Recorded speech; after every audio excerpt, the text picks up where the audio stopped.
नमस्कार, सत श्री अकाल मेरे दोस्तों। स्वागत है हमारे YouTube channel NPS study centre में। आज हम आपके लिए जो है स्पेशल ग्रुप डी का साइंस लेकर आए हैं, जिसका ये आपका दूसरा पार्ट है। कौन सा पार्ट है? ये आपका सेकंड पार्ट है। इससे पहले जो है मेरा पहला पार्ट जा चुका है, आप उसे ज़रूर देख लें। उसमें मैंने जो है आपको बताया था कि फिजिक्स, केमिस्ट्री और बायोलॉजी को तीनों जो है इसी बुक से जो है आपका एक पेज कराता हूँ, ताकि आपको जो है किसी भी चीज़ में डाउट ना रहे। क्योंकि यह जो है आपका स्पेशल ग्रुप डी का है, तो मिसलेनियस करना बहुत ज़रूरी होता है। सब एक ही जैसा मत रखिएगा, आप मिसलेनियस चेंज करते रहिएगा, ताकि जो है आपको कभी किसी चीज़ में परेशानी ना हो। साथ ही साथ जो है हमारा मैथ का क्लास जो है आपको मिल जाता है, वो आपको ग्रुप डी हो या NTPC हो या किसी भी चीज़ का एग्ज़ाम हो, वहाँ आपके लिए बहुत फ़ायदेमंद करता है। और हाँ, ये मत सोचिएगा कि ये ग्रुप डी का है तो मतलब साइंस हमारे सिर्फ ग्रुप डी में पूछेगा, ऐसा कुछ नहीं है। आपका जो है साइंस किसी भी पोर्शन में पूछा सकता है। ग्रुप डी का इसलिए स्पेशल बोला जाता है क्योंकि यहाँ जो क्वेश्चन का लेवल होता है बहुत ही अच्छा होता है। ग्रुप डी का जो साइंस का क्वेश्चन लेवल होता है बहुत ही ज़्यादा अच्छा माना जाता है, ठीक ना। साथ ही साथ जो है अगर आप हमारे टेलीग्राम चैनल से जुड़े नहीं हैं तो जुड़ जाइए, डिस्क्रिप्शन में लिंक है। एक बात और बताता हूँ कि फिजिक्स का जो चीज़ होता है ये आपका थ्योरेटिकल से ज़्यादा जो है आपका प्रैक्टिकल का ज़्यादा होता है। क्यों होता है भाई? आप यहाँ देख ही रहोगे कि जितना थ्योरेटिकल नहीं है उससे ज़्यादा आपको प्रैक्टिकल है। मतलब फार्मूला याद करना है या क्वेश्चन बनाना है, ये इससे जो है आपको सबसे ज़्यादा क्वेश्चन पूछा जाता है। और इसको ध्यान रखिएगा, फार्मूला को मेन और उससे क्वेश्चन को भी। चलिए करते हैं स्टार्ट। तो देखिएगा पहला क्या कहता है, द्रव्यमान की परिभाषा क्या है। क्या बोला है कि द्रव्यमान की जो है आपको परिभाषा बताना है। तो द्रव्यमान होता क्या है कि किसी भी वस्तु में होने वाले पदार्थ की राशि को उस वस्तु का द्रव्यमान कहा जाता है। मतलब कोई चीज़ हो गया, उस चीज़ में जो है आपको क्या है, वस्तु को होने वाले पदार्थ, कोई चीज़ उसमें भरा हुआ चीज़ हो बहुत ज़्यादा है, तो क्या हो जाएगा, ये इसको जब नापेंगे तो क्या हो जाएगा, हमारा वो द्रव्यमान कहा जाएगा। ठीक, और भी तो अच्छे से समझने के लिए यहाँ देखिएगा कि द्रव्यमान किसी पदार्थ का वह मूल कण होता है जो उस पदार्थ के त्वरण विरोध करता है। सरल भाषा में बताए तो द्रव्यमान से हमें जो है किसी वस्तु का वजन, गुरुत्वाकर्षण के प्रति उसके आकर्षण या शक्ति का पता चलता है, तो उसे क्या कहते हैं, द्रव्यमान कहते हैं। क्या कहते हैं? द्रव्यमान कहते हैं। चलिए आगे देखते हैं। तो कहता है अगला में, द्रव्यमान और बटा आयतन का क्या होता है, मान क्या होता है। तो ये किसका फॉर्मूला होता है, द्रव्यमान बटा आयतन। ये होता है आपका घनत्व का, किसका होता है, डेंसिटी, घनत्व का होता है।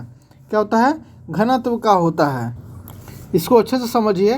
तो क्या कहता है, भौतिक के किसी पदार्थ की इकाई का आयतन में निहित द्रव्यमान का उस वस्तु का घनत्व कहते हैं। इसे P या D से भी क्या बोलते हैं, पता क्या मतलब निरूपित करते हैं। इसकी इकाई क्या है, तो प्रति घन मीटर होती है। क्या होती है, प्रति घन मीटर। तो द्रव्यमान बटा आयतन इक्वल टू क्या होता है, हमारा डेंसिटी होता है, P होता है, जिसको हम डिनोट करते हैं। और द्रव्यमान को M से, आयतन को V से करते हैं। तो याद रखिएगा P equal to MV। P मतलब डेंसिटी, M मतलब द्रव्यमान, IV मतलब आयतन। नेक्स्ट आपका, किसी पदार्थ का प्रति इकाई आयतन पर द्रव्यमान क्या कहलाता है। तो हमारा क्या कहलाता है, घनत्व कहलाता है। क्या कहलाता है, घनत्व कहलाता है। अभी मैंने बताया कि आयतन पर द्रव्यमान क्या कहलाता है, तो घनत्व कहलाता है। किसी पदार्थ के प्रति इकाई आयतन पर द्रव्यमान उसका घनत्व कहलाता है, ये मैंने बताया था अभी। नेक्स्ट प्रश्न आपका क्या कहता है कि यदि किसी वस्तु का भार आपका 200 न्यूटन है तो इसका द्रव्यमान ज्ञात करना है। अब देखिए भार दे दिया है तो आपको द्रव्यमान ज्ञात करना है। तो इसका फॉर्मूला क्या होगा, पहले ये आपको जानना ज़रूरी होता है। अब W क्या हो गया, आपका वेट हो गया। अब इसका फॉर्मूला क्या हो जाएगा, M×G। क्या हो जाएगा, M×G। ठीक है। तो W हमारा कितना दिया है, भार, तो 200 दिया है। और M हमको क्या निकालना है, द्रव्यमान निकालना है, मास होता है। और G हमारा कितना दिया है, 10 दिया है। तो यहाँ से 10 से काटेंगे, कितना हो जाएगा हमारा, M का वैल्यू 20 हो जाएगा। क्या हो जाएगा, 20 हो जाएगा। 20 क्या आ जाएगा हमारा, तो 20 हमारा kg आएगा, क्योंकि हमारा द्रव्यमान निकालना था। तो क्या आ गया हमारा, ये याद रखिएगा फॉर्मूला में, W इक्वल टू MG। क्या है, W इक्वल टू MG। चलिए आगे देखते हैं। नेक्स्ट है कि बल बटा त्वरण क्या होता है। तो बल बटा त्वरण कहलाता है आपका द्रव्यमान कहलाता है। क्या कहलाता है? द्रव्यमान कहलाता है। अगर हम फोर्स इक्वल टू ए में जानते हैं तो एम इक्वल टू क्या हो जाएगा हमारा, एफ बटा में ए हो जाएगा ना। ठीक यही आपका यहाँ दिया हुआ है ना। तो चलिए आगे देखते हैं। नेक्स्ट है आपका, कहता है कि कौन त्वरण के मान को गुरुत्व के प्रभावित नहीं करता है। कौन नहीं करता है? तो वो है आपका द्रव्यमान। कौन सा है? द्रव्यमान। इसका आगे लिखता है किसी पिंड का द्रव्यमान इसके त्वरण के मान को गुरुत्व के कारण प्रभावित नहीं करता है। यही कारण है कि जब अलग अलग द्रव्यमान की वस्तुओं को मुक्त रूप से नीचे छोड़ा जाता है तो उस पर जो है समान त्वरण कार्य करता है। क्या करता है? समान त्वरण काम करता है। इसका आंसर क्या हो जाएगा? ए ऑप्शन सही होगा। चलिए आगे देखते हैं। नेक्स्ट है आपका 450 न्यूटन भार वाली लड़की का द्रव्यमान क्या होगा। अब देखिए, मैंने अभी जस्ट आपको बताया था थोड़ी देर पहले ही इसमें क्वेश्चन का, तो कहा था कि आपको W equal to m g याद रखना है। क्या है? W equal to m g याद रखना है। माफ़ कीजिएगा। तो W दिया है आपका कितना? तो 450 दिया है ना। और यहाँ आपका क्या हो जाएगा? G। तो G एक आपका मेन जो होता है, G का मान 9.8 होता है। अब चाहे तो इसे क्या ले सकते हैं? 10 भी ले सकते हैं। क्या ले सकते हैं? 10 भी ले सकते हैं। अगर 10 लेंगे तो लगभग 45 हो जाएगा, तो आंसर आपका बी आ जाएगा। लेकिन ये गलती हो जाएगा। जब तक आपको बोले ना कि 10 लिया जाए तब तक आप 10 नहीं लिया कीजिएगा। तब तक आपको क्या लेना है? 9.8 लेना है। तो 450 को अगर हम 9.8 से डिवाइड करेंगे तो कितना आएगा हमारा? ये हमारा वैल्यू आ जाएगा 45.9 kg आ जाएगा। क्या आएगा? 45.9 kg। जब तक आपको दिया ना जाए कि जी का वैल्यू आपको 10 लेना है तब तक आप अपनी मर्जी से 10 का जी का वैल्यू आप अपने मन से नहीं लीजिएगा। जी की वैल्यू अल्टम क्या लीजिएगा? 9.8 लीजिएगा। क्या लीजिएगा? 9.8 लीजिएगा। चलिए आगे देखते हैं। नेक्स्ट कहता है एक वस्तु का भार जो है 980 न्यूटन है। यदि गुरुत्व का त्वरण जो है 9.8 मीटर पर सेकेंड स्क्वायर है तो वस्तु का द्रव्यमान ज्ञात कीजिए। अब इसको आप जो है कमेंट कर बताइएगा जल्दी से कि इसका आंसर क्या होगा। ठीक है, चलिए आगे बढ़ते हैं।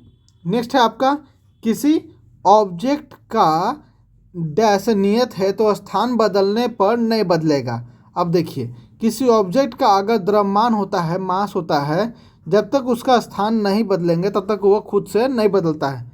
क्या बदलता है? खुद से नहीं बदलता है। वेग जो है बदलते रहता है, गति बदलते रहती है, भार भी बदल सकता है, द्रव्यमान जल्दी नहीं बदलता है। तब यहाँ देखिएगा कि किसी पिंड या वस्तु के पदार्थ पर जितनी मात्रा क्वांटिटी होती है वस्तु का द्रव्यमान कहते हैं, जबकि वस्तु का पृथ्वी पर जिस बल से अपनी तरफ खींचती है उसे उस वस्तु का भार कहते हैं। द्रव्यमान सदैव नियत कांस्टेंट तथा अपरिवर्तनीय रहता है, जबकि भार जो है गुरुत्व त्वरण पर निर्भर होने के कारण परिवर्तनीय होता है। वस्तु को किसी भी स्थान पर ले जाने पर द्रव्यमान का प्रतित्व रहता है। तो इसका आंसर क्या हो गया हमारा? बी ऑप्शन हो गया। चलिए आगे देखते हैं। किसी पिंड का संवेग जो है 50 किलोग्राम मीटर पर सेकंड है और वेग जो है 5 मीटर पर सेकंड है, तो उस पिंड का आपको द्रव्यमान ज्ञात करना है। तो क्या करना है? द्रव्यमान ज्ञात करना है। तो ये मैंने बताया था m इक्वल टू भी हो गया आपका। तो कितना दिया है? 50। m निकालना है, भी 5 कटेगा कितना? 10 kg आ गया। कितना? 10 kg आ गया। कितना आ गया आपका? 10 kg आ गया। चलिए आगे देखते हैं। नेक्स्ट बोलता है कि यदि F मतलब बल का और त्वरण का दिया हुआ हो तो वस्तु का द्रव्यमान m ज्ञात करने का सूत्र क्या है। तो m ज्ञात करने का सूत्र क्या है? अभी मैंने बताया था कि F इक्वल टू ma है। तो m क्या हो जाएगा हमारा? तो F इधर आ जाएगा, F बटा में a आएगा। क्या आएगा? F बटा में a आएगा। तो इसका ऑप्शन 2 जो है यह सही उत्तर होगा। चलिए आगे बढ़ते हैं। अब चलते हैं केमिस्ट्री की ओर। नेक्स्ट क्या आपका कहता है? चलिए केमिस्ट्री की ओर चलते हैं। केमिस्ट्री पार्ट आ गया, ये फिजिक्स मैंने ख़त्म किया।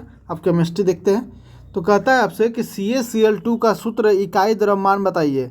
अब इकाई द्रव्यमान बताना है तो अब देखिएगा Ca का कितना होता है? 17 और इसका आपका मास कितना होता है? तो 17 दूनी 34 35 होता है। क्या होता है? 35 होता है। प्लस आपका Cl का क्या Ca ना था भाई, पहले Ca था। Ca क्या है? कैल्शियम होता है। कैल्शियम का होता है कितना 20, तो 20 दूनी कितना हो जाता है 40। इसके बाद होता है आपका Cl कितना होता है 17 दूनी 34 एक 35, और यहाँ 2 बार मल्टीप्लाई करना है, 2 Cl है तो 35 दूनी 70, क्या आएगा 35 दूनी 70 आएगा, तो कितना आ जाएगा आपका 110 आएगा, क्या आएगा 110। लमसम में देखिए 110 का आपका कौन सा है 111। क्यों मैंने लमसम बोला, क्योंकि आपका जो है ये 35 मैंने बोला जो था उसका लगभग में 4 पॉइंट भी लगभग आता है आगे, और 40 में भी 0.0 समथिंग में आता है, साथ में आता है, इसलिए वो जुड़ता है। तो ऐसा नहीं देगा आपको, लगभग टेंशन नहीं रहे, लगभग में रहता है, आपको वैसा बना के आपको चल जाना होता है। चलिए आगे देखते हैं। NaCl का इकाई द्रव्यमान का सूत्र क्या है। तो NaCl का जो है आपका इकाई द्रव्यमान का शून्य कितना हो जाएगा, तो Na का कितना होता है आपका सोडियम 11 दूनी 22 से 23 हो गया आपका, और Cl है 17 दूनी 34 से 35 हो गया, तो कितना हो गया 5 3 8 3 2 5, कितना आ गया 58 आ गया आपका। देखिए 58 कहाँ पे है, तो ये है आपका ऑप्शन 4 जो है यह सही है 58.5। चलिए आगे देखते हैं। नेक्स्ट आपका है कि एक परमाणु द्रव्यमान की AMU मतलब इकाई किसके बराबर होती है, तो वो होती है आपके कितने के बराबर 1.6 इंटू 10⁻⁻27। क्या होती है 1.6 इंटू 10⁻⁻27 kg। इसे याद रखिएगा, ये बहुत ही ज़रूरी होता है। आगे चलते हैं। नेक्स्ट आपका कहता है कि सामान्यतः परमाणु के नाभिक में क्या होते हैं, तो ये आपके प्रोटॉन और न्यूट्रॉन होते हैं। जो नाभिक होता है छोटा सा सेल के अंदर, उसमें क्या होता है आपका, तो प्रोटॉन और न्यूट्रॉन होता है। उसी के बाहर क्या होता है आपका इलेक्ट्रॉन घूमता है। कौन घूमता है, इलेक्ट्रॉन घूमता है। अब चलिए यहाँ देखते हैं इसके बारे में। तो परमाणु किसी के तत्व छोटे छोटे कण होते हैं जो कि किसी रासायनिक अभिक्रिया से भाग ले सकता है परंतु स्वतंत्र अवस्था में नहीं रह सकता है। परमाणु के नाभिक में प्रोटॉन तथा न्यूट्रॉन होते हैं। परमाणु के अंदर जो है प्रोटॉन एक ऐसा सूक्ष्म कण है जिसका सापेक्ष द्रव्यमान हाइड्रोजन परमाणु के द्रव्यमान के लगभग बराबर होता है और इस इकाई पर धन आवेश रहता है। परमाणु में धन आवेश युक्त का इस कण की खोज जो है किसने किया था, तो गोल्डस्टीन ने किया था। किसने किया था, गोल्डस्टीन ने किया था। वहीं अगर हम न्यूट्रॉन की बात देखें तो परमाणु के अंदर न्यूट्रॉन एक ऐसा सूक्ष्म कण है जिसका जो है द्रव्यमान प्रोटॉन के द्रव्यमान के लगभग बराबर होता है, लेकिन इस पर कोई आवेश नहीं होता है। अर्थात न्यूट्रॉन एक उदासीन कण है। न्यूट्रॉन की खोज 1932 में चैडविक ने किया था और इस पर जो है अल्फा कणों की आघात कराकर पता किया गया था। और वहीं इलेक्ट्रॉन की बात किया जाए तो जे थॉमसन ने इसका खोज किया था। किसका, तो इलेक्ट्रॉन का। उस पर जो है निगेटिव कण होती है। क्या होती है, निगेटिव कण होती हैं। चलिए आगे देखते हैं। विद्युतीय तटस्थ और कमजोर सूक्ष्माणु पर परस्पर प्रभाव किसका होता है, तो न्यूट्रॉनों का होता है। किसका होता है, न्यूट्रिनो का होता है। यहाँ तटस्थ और कमजोर सूक्ष्म पर परस्पर प्रभाव है।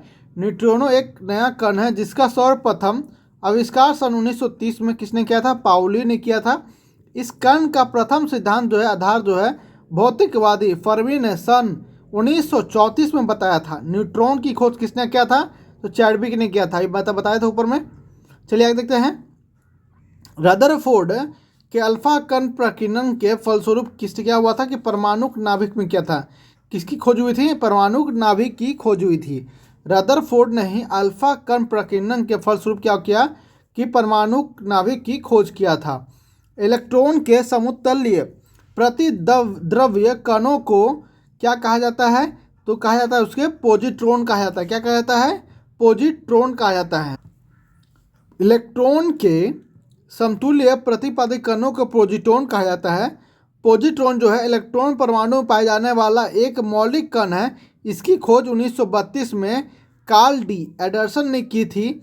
यह एक धन वेशित मूल कण है। इसका द्रव्यमान व आवेश इलेक्ट्रॉन के बराबर होता है, इसलिए इसे इलेक्ट्रॉन का एंटी कण भी कहते हैं। क्या कहते हैं, एंटी कण भी कहते हैं किसे, पॉजिट्रॉन को।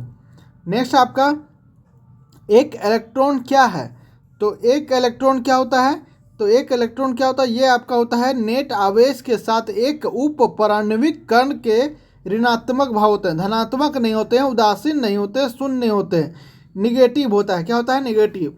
वही प्रोटॉन में पॉजिटिव और न्यूट्रॉन में कोई चिन्ह नहीं, क्या होता है, उदासीन होता है, कोई चिन्ह नहीं होता है उस पर।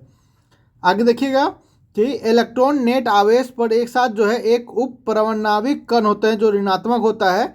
इलेक्ट्रॉन की खोज श्रेय जो है जे थॉमसन ने किया था। इसका द्रव्यमान कितना होता है, 9.109 इंटू 10 में -31 किलोग्राम होता है। कितना होता है, तो 9.109 इंटू 10 - 31 किलोग्राम। चलिए केमिस्ट्री खत्म हुआ, अब चलते हैं बायोलॉजी की तरफ। चलिए देखते हैं बायोलॉजी की तरफ चलते हैं। बायोलॉजी में क्या है आपका, मानव कान का कौन सा भाग जो है आसपास की ध्वनि ग्रहण करता है, तो कौन सा करता है आपका, पिन्ना करता है। क्या करता है, पिन्ना जो है इसका आसपास की ध्वनि को ग्रहण करता है। रोड और कोन कहाँ पाए जाते हैं, तो ये दोनों पाए जाते हैं आपके आँख में। रोड और कोन जो है ये आपके कहाँ पाए जाते हैं, आँख में पाए जाते हैं। रेटिना नेत्र की सबसे भीतरी परत है जिसमें दो प्रकार के संवेदी कोशिकाएं पाई जाती हैं। पहला होता है आपका साल्का कोशिकाएं रोड, यह छाया अथवा अंधकार में देखने के लिए संवेदी कोशिका है। साथ ही साथ एक आपका अगला होता है शंकु कोशिकाएं, मतलब जिसे हम कोन कहते हैं। यह तेज प्रकाश में देखने तथा रंगों के विभेद करने के लिए संवेदी कोशिकाएं होती हैं। चलिए आगे देखते हैं। रेटिना पर मौजूद कौन सी कोशिकाएं जो है सामान्य प्रकाश के प्रति संवेदनशील होती है और रंग संवेदना प्रदान करती है, तो ये होती है आपकी शंकु के आकार की कोशिकाएं। कौन सी, शंकु के आकार की कोशिकाएं में।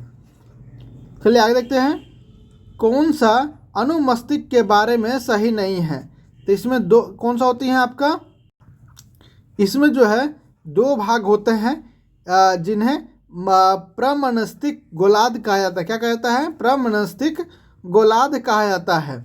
आगे देखते हैं कि अनुमस्तिष्क 3 भाग में होते हैं, 2 पार्श्व मतलब लेटरल तथा एक वर्मिस होते हैं। दोनों पार्श्व लोब बढ़कर गोल आकार बन जाते हैं जिन्हें हम सेरेब्रम गोलार्ध कहते हैं। मस्तिष्क के ऊपर बड़ा भाग जो है प्रमस्तिष्क कपाल में स्थित होता है। इसके पीछे का भाग नीचे की ओर और अनुमस्तिष्क के 2 छोटे छोटे गोलार्ध जो है जुड़े हुए दिखाई देते हैं। प्रमस्तिष्क और अनुमस्तिष्क झिल्लियों से ढके हुए हैं जिनको हम तनिकाएं भी कहते हैं। नहीं सकते हैं।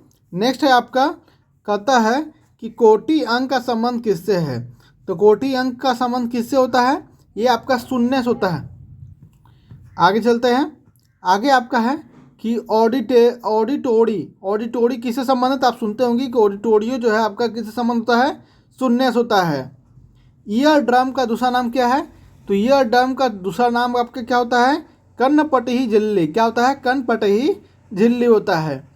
कान का कौन सा भाग जो है ध्वनिक कंपनों को विद्युत संकेत में बदलता है, तो ये जो आपका कॉक्लिया होता है वही जो है आपको विद्युत संकेतों में बदल देता है। नेक्स्ट आपका, मानव कान के किस भाग में प्राप्त ध्वनि के अनुसार जो है कंपन होता है, तो किस में होता है, कर्णपटही झिल्ली में। किस में, कर्णपटही झिल्ली में। नेक्स्ट है आपका, ऑल फैक्ट्री शब्द का किससे संबंधित है, तो ये संबंध है आपका गंध से। किससे संबंधित है, गंध से संबंधित है आपका ऑल फैक्ट्री। एक न्यूरॉन के कोशिका रखने में क्या कहा जाता है, तो उसे कहा जाता है आपका सोमा। क्या कहा जाता है, सोमा कहा जाता है। क्या कहा जाता है, सोमा कहा जाता है। लेखित और अरेखित पेशी कोशिकाओं में क्या अंतर होती है, तो ये जो आपका लेखित पेशियां के इच्छिक संकुचन नहीं होती है, जबकि ऐच्छिक पेशियां में इच्छा के संकुचन होता है।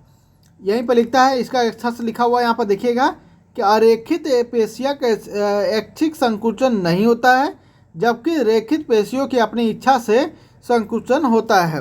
रेखित पेशी दीर्घ बेलनाकार तथा अशाखित होती है। अरेखित पेशी छोटी तुर्काकार और नुकीली सिरों वाली होती है। तो ये आपका कंकाल से प्रश्न था, ठीक ना। आपका बायो मैंने क्या बताया आज आपको, आज के क्लास में मैंने आपको फिजिक्स कराया, फिर केमिस्ट्री एक पेज कराया, फिर आपका बायोलॉजी का एक पेज करा दिया। ये आपका तीनों का मिक्सचर है जिसे हम कहते हैं मिसलेनियस, जो आपका जो है साइंस का जो है स्पेशल क्लास चल रहा है ग्रुप डी के लिए ही। ये आपका साइंस हर जगह काम करेगा, लेकिन ये जो पूछा जाता है तरीका ग्रुप डी में सबसे ज़्यादा भयंकर पूछा जाता है, थोड़ा उटपटांग पूछता है, जिस कारण से मैंने ये बोला था आपको। तो उम्मीद है आपको यह सेशन बहुत अच्छा लग रहा होगा।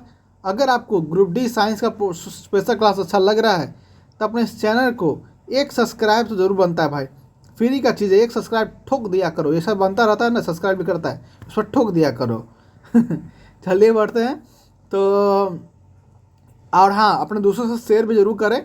तो मिलते हैं नेक्स्ट क्लास में, धन्यवाद।